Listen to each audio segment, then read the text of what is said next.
Welcome to the Janine Bolon Show, where we share tips from around the globe as we guide practical people with their finances using money tips, increase their incomes through side businesses, and maintain their sanity by staying in their creative zone.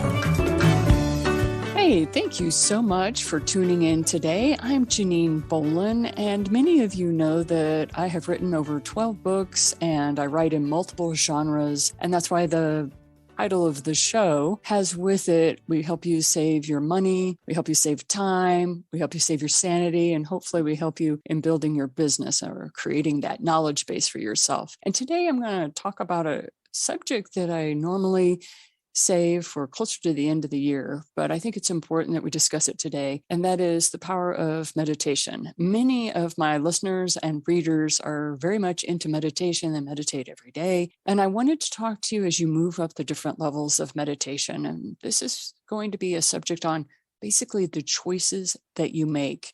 When you are meditating, you are aligning yourself with Source in whatever way you feel is best, or you may be meditating to lower your heart rate or your heart pressure or whatever that might be. There are many different reasons for meditating, and you may have already learned this lesson, but in case you haven't, I'm going to cover a mindset that is helpful when it comes to change, or that occurs the more that you meditate, the more that you tune in to your particular divinity. And once you have this mindset firmly fixed in your day-to-day life, you will find yourself free of emotional burdens and mental hiccups for a very long time. Now, this understanding is simple, and you have a choice on a day-to-day basis to make this, and that is focusing on you can be right or you can be happy. Now, I choose to be happy. And one of the biggest challenges of being an awakened soul is that you know that your life path is right there for you, and it's right for you. You're not trying to convert others to exactly the way that you believe or the way that you behave, because, basically that's folly in that sort of reasoning. However, if you find yourself surrounded by people with large or easily threatened egos, they will find your life and the way that you are living as almost non-existent. You will cease to be a threat or of importance in their life. The more alignment that you have in your life experience, the more and more people you will see leave your sphere of influence or misbehave in a way that you pull back because of the drama that's being created in their lives. And you don't want that drama. They will use your own words against you, and with profound understandings and the way that you uttered them, they will twist them. It is then that you're going to realize how important it is for you to be able to be your own counsel and seek that in meditation. How can anyone assist you when they have no idea the intense and profound experiences that you have personally undergone because of the way you meditate? You know what I'm talking about here. The answer, my fellow mystics, can be in appreciating what you've been through. Other awakened souls can relate to what you've seen, what you've heard and experienced, although they will have gone through transformations in their own way. Now, this is my point here.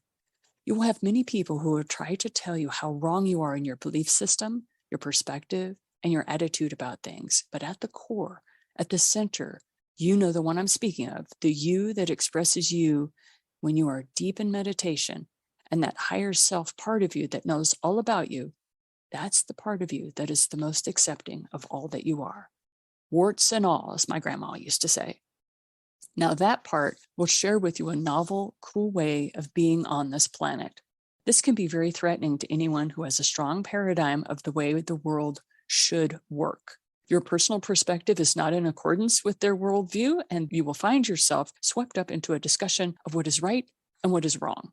As an enlightened soul, you know the value of all the perspectives that are on this planet, and you have given up the right and wrong of the world, and you only operate with those labels for yourself and your own behavior.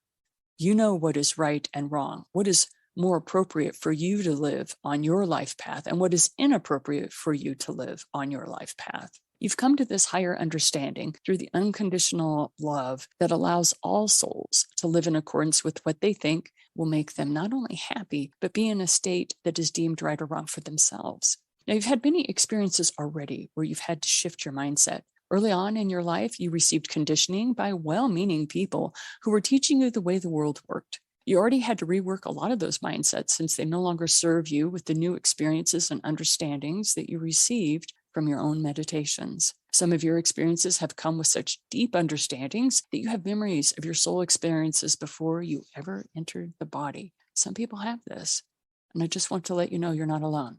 There's a lot of people who are experiencing what you're experiencing these days. You know that duality, and this world loves to express, is the result of choices that each soul has made in the general collective of humanity. And with all that being said, it is important that you take the time each day to ask yourself, what will make me happy now? How about now? How about now? Because there comes a point when the enlightened soul reintegrates from the ecstatic experiences of the divine, and you find yourself becoming more and more enmeshed in the fabric of three-dimensional space-time. And you know that it's important for you to be approachable and relatable if you're going to continue on with your life path. And as you move forward in your journey, and as you become more and more integrated with all the remembered knowledge of all that you are, it is important that you really take control of your own life, and you do the things that will bring you joy, pleasure, and happiness. It is easy for the enlightened souls to see errors in the training or domestication, as Don Miguel Ruiz states in his book, The Four Agreements. Humans have undergone intense domestication as they were raised by a culture and a community that wanted them to fit in. As an awakened soul, you are able to see all the layers of control, all the layers of misinformation, misunderstanding, and all the areas that no longer apply to you, because for you and your current understanding of reality, the rules that you live by, you don't worry about getting into heaven because you know those rules no longer exist, because you've been to heaven, you've been to hell, you've spoken to the divine source, you've spoken to the darkness. You know how the fabric of reality is created and warped and woven by your thoughts, by your frequency of emotion, and by your personal mindset. Now, with all this understanding, and you know that the rules that you've been living by no longer apply to you, and it's important that you really know what it is that you want out of life, because it's so easy for you to leave it. You've traveled beyond the astral plane. You've been to the causal plane of existence. You've merged with Source for a bit of time, and you felt the touch of that unconditional love in your heart, and it reverberated to the very core of your being. Now, these experiences have differentiated you in all the ways necessary that you no longer feel the drastic need to differentiate here on Earth. You know your uniqueness through and through. There's no need for you to establish your differentiation here too. It has already occurred through the very creation of you as you walk the planet right now. Am I right? I know many of you have experienced this. And for those of you who have not experienced this in meditation, keep meditating, and these words will make more sense. This makes you and your life rather unremarkable to anyone who has a very strong ego or needs to control the external experiences around them. You no longer choose to fight over what is right or wrong. You no longer have a need to prove yourself to others or to yourself. You know to the core of your being that you are whole, that you are complete, and you are worth all the love and pleasure that you care to enjoy on this planet. You know without any doubt that you are worthy of love. You are worthy of joy, and you set about living your life experiences just for the sheer joy of it, for the pleasure of it. And you know that you are safely in the hands of the divine throughout the experience. You will be able to tell that you are bumping up against this three-dimensional version of right versus wrong when you are told to stop laughing so loud, to stop smiling so much, to stop being happy, excited, joyful. You will see how the people you are wanting you to stop are the ones that are still thinking that by controlling their external world around them, that will make them happy. You know that there is nothing farther from the truth, don't you? It is by controlling our inner world that we are able to be in a state of joy, no matter what's going on in our external environment. This is where I've had the most education of how others suffer so much. They think that if they establish enough control of their external environment, they will be happy. Well, that never works. There is always more to change. There is always more to manipulate, more to alter. Whereas for the mystic that has control over their thoughts and their emotions, they will be the ones who seem to glide effortlessly through life. They are laughing when others are shushing them and telling them to be quiet. You can see the souls who are enjoying the sunny day, the rainy day. They're smiling while others are grumbling about the snow or the wet. You've seen these people, and when you look at them, you know that internally they are at peace. They are unaffected by the external environment because something wonderful is happening within them. It could be something as simple. It could be something like they're remembering a very pleasant past experience, or they just got to make love with someone they cherish, or they're recalling the evening's entertainments. No matter what is going on through their mind or emotional state of that person, the rainy day just can't seem to cloud it. Why? Because their inner world is in control of their day, not the external world.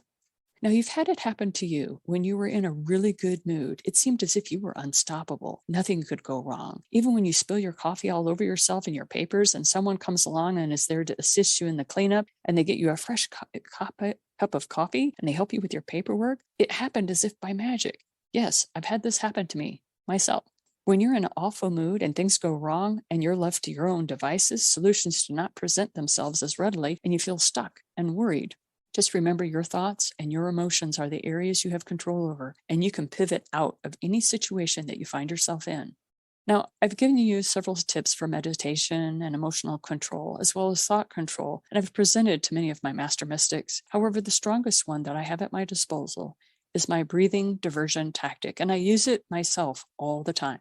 I'm glad that I can give this to you today, and I want to share with you how to use it. Something happens that causes my thoughts or my emotions to totally spin out of control for me. I find myself becoming overwhelmed with too many thoughts or too many oceans, and I start finding myself going downhill in a race that can get me into depression or grief faster. Some people call this falling down the rabbit hole. It truly means you feel you're totally out of control. And when any of these things start their descent for me, I notice them immediately, and I do this. I breathe. Now, you hear this all the time in yoga studios, and anytime you're doing meditation, people are constantly reminding you to breathe. But honestly, that is how you regain control, is through your breath. It is something that you can control. So when you're feeling out of control, the best thing to do is to focus on what you can control. So breathe. What I do is I take a long inhale through my nose, and I exhale twice out of my mouth using a ha-ha sound. So I breathe in long through my nose, and I go. I inhale through my nose, and I exhale twice. And I do it one more time. Inhale through the nose, exhale twice. Immediately, I feel better. I feel calmer. My emotions stabilize and plateau. Now it's my mind's turn to divert my attention to the positive things in the day. I start with the basics. I am breathing. This may sound so totally stupid, but this is what I do. Why? Because as a childhood asthmatic, breathing was not always an assumed situation for me. There were times where I didn't know if I was going to be able to take another breath. So for me, I remind myself, I'm breathing. I lived on inhalers, and I was worried that I would wake up in the morning and I wouldn't be able to breathe, or I would wake up and I would be unable to breathe. But I no longer have those issues or concerns. But when I first wake up in the morning, this is truly what goes through my mind.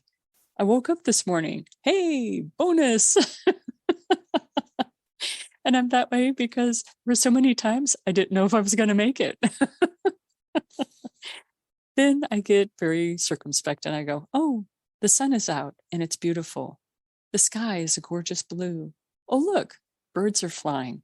I hear insects calling out to each other. You see, I find so much pleasure and joy in nature because nature just does what nature does. We talk about this all the time, Mother Nature.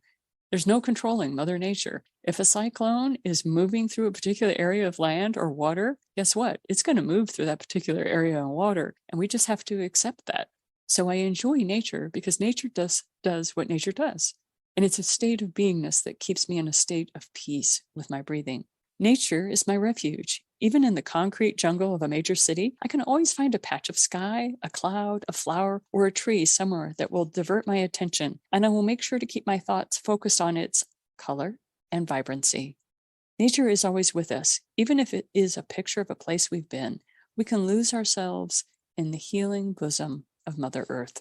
Now, if I'm deep within the heart of a city, then I focus on the colors of a woman's scarf, a man's tie, or a street performer's sign. There is color everywhere in our world, and I can divert my mind to what is a better for my internal world, rather than what recently occurred to me that knocked myself out of my alignment with my joy. Now, when I first tried working with this technique in my life, I started to realize some rather uncomfortable things about myself. The first one was my mind enjoyed drama. It enjoyed being a martyr and being hurt for a noble cause. It enjoyed being mistreated because it knew I was a good person. I quickly got rid of this old stereotype. It was leftover from my catechism days in the Catholic Church. As many of you know, I call myself a recovering Catholic. And for those of you out there who are also recovering Catholics, know that I am with you. For those of you who are recovering from other childhood paradigms that no longer serve you, you have my compassion. But we're going to make this happen one way or another. We will evolve into controlling our inner world, right? The next thing that I noticed is that sometimes my body was trying to get ill, or I was mentally falling into depression due to a misunderstanding that I had about my current lifestyle. My body and emotions were telling me that this particular lesson was no longer needed as I move forward in my current life. There were many such lessons, such as when I was younger, I was told that I needed to eat meat to grow strong and I needed dairy for healthy bones. After I started waking up my soul, and as I started meditating deeper and deeper, my diet drastically altered over the course of 3 years. To this day, I still listen to my body and emotions as I move through my day so that I can find the right foods and balances of foods that my body needs moment to moment. One of the shocking things for those around me was how little food I consume and how little food I need to feel sated. This is common for those of you who spend a great deal in meditation.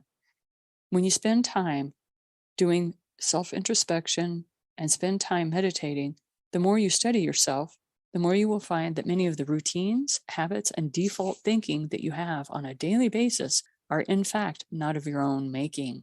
That was quite disturbing to me as a scientist. I wanted to think like that my mind was of my own making, and yet I was finding traits, behaviors, and recommendations of others on how to live my life stored in my subconscious and my conscious mind. They do not live in my body. I just had to remember that I could expel them in a second and I could live a new life, a new way with each moment of each day. Now you know what is best for you. Now I like to repeat that for you. You know what is best for you. And it may not fit in with your family, your dynamic, your culture, or your community, but you know what makes you happy. You know what is best for you always. You really do. I want you to today, I want you to start trusting yourself with your own thoughts. I want you to start trusting your decisions. You make good choices for you when you allow yourself the freedom to do just that. Now, the perfect way to know what is in your personal best interest is to ask yourself how you feel about something. Even if you're a thinker like me, you can still gauge what's best for you by saying, well, what do I think about XYZ? And then see how you feel. If you feel nothing, then do not make a decision, as it means that you don't have one preference or another. However, if someone gives you two options and one fills you with anxiety and the other one feels better, guess which one you need to be going with right now in that moment? Does that mean that you have to keep that decision in place for the rest of your life? Oh, no. It just means in that moment, make that decision. Make the decision that helps you feel better. Now, please understand that folks that try to get you to move past your anxiety or fear, they're not living your life, okay? Only you can truly make a choice in what is best for you because you are the one having to live with the consequences of your choices. It is really quite simple. Now, as I conclude today's broadcast, I just want to remind you of one thing. No matter what has happened to you in the past, no matter what you are currently living through, you are cherished beyond measure. This was something that I didn't quite understand when I started reading sacred texts of all religions, but I ran across this statement over and over. You are cherished beyond measure. It goes across cultures and continents. What does it mean that you are personally cherished beyond measure? It means that there is a core source of divinity that resides within you, and that core source loves you and cherishes you beyond measure. It cherishes every mistake you've made. It cherishes every decision you've made. It cherishes every expression and behavior you have made. Why? Because it has made the evolution of mankind move forward. Because as you self-correct, as you learn to become more, as you learn to become better, you're creating an evolution of humanity. You're helping humanity get better step by step by step. It's what I like to call the 1% solution. Every choice you make brings humanity closer to evolution and evolving into being more and better. So continue to meditate, continue to clean up your vibration, as some people say, continue to see the good in life, continue to smile, continue to stay in your joy, even if other people are telling you differently. Know that every decision that you make every day is leading you to more joy. And as you work on that, the more joyful you can be, not the fake joy, the deep internal peace. The more you can do that, the better this world is going to be for your activity and for your energy. And I want to say thank you. Thank you so much for living that life. Thank you for the struggle. Thank you for releasing the resistance. Thank you for just sitting in your joy, because as you do that, you emanate that energy across the planet, and that helps us stay in a place of peace, even when others are trying to create other states of different emotions, right? So just know this, there's nothing serious really going on here. It's all drama, and you get to choose what part you play. Do you want to be the joyful character? Or do you like to be sort of like me in the sense of, I love being the fool. I love making people laugh. I love bringing joy. I love helping people get out of whatever emotional state they're in and into a place where they can laugh. Because if we can keep people laughing by being the fool, then that gives them a sense of peace for a little bit of time. And that's a good thing. So go out and do whatever is your good thing today. And know that you are cherished beyond measure. This is Janine Bolon with the Janine Bolon Show. And I wish you a fabulous day today. Take care. Thank you for listening to the Janine Bolon Show. Be sure to subscribe to our show notes by going to theJanineBolonShow.com, where you'll find additional resources as well as the opportunity to sign up to receive our program in your email each week. Be sure to visit our sponsor at the8gates.com.